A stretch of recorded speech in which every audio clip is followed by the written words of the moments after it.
Willkommen zu dieser technischen Anleitung zum MSI Bravo. Wir sind Kelatos Informática, Spezialisten für technische Reparaturen. Wir holen dein Gerät direkt bei dir zu Hause ab, führen eine kostenlose Diagnose durch und schicken dir einen Kostenvoranschlag, bevor wir reparieren. Keine Anrufe, keine Fahrten.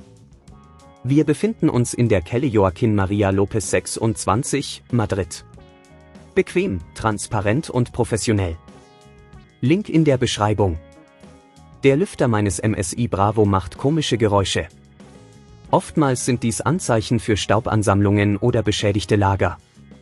Wenn das Problem nicht rechtzeitig behoben wird, kann dies zu einer Überhitzung und möglicherweise zu schwerwiegenden Schäden an der Hardware führen.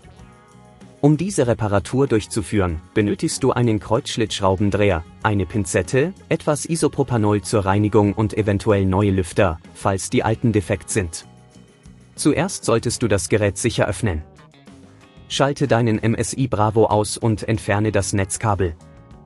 Achte darauf, dass du den Akku abkoppelst, um sicherzustellen, dass keine Spannung anliegt.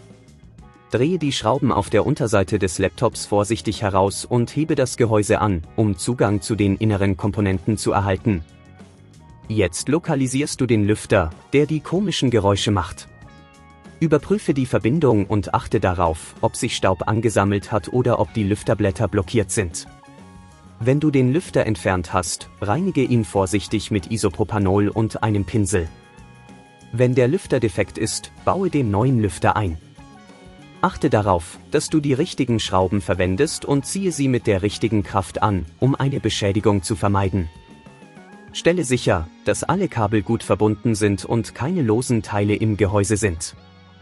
Wenn dir das an dieser Stelle zu kompliziert wird, denk daran, dass wir bei Kelatos dein Gerät zu Hause abholen und es dir repariert zurückschicken. Nachdem du alles wieder zusammengebaut hast, teste den Laptop, um sicherzustellen, dass der Lüfter ordnungsgemäß funktioniert und keine Geräusche mehr macht. Um zu verhindern, dass dieses Problem in Zukunft erneut auftritt, ist es wichtig, regelmäßig Staub aus deinem Gerät zu entfernen und den Lüfter zu überprüfen.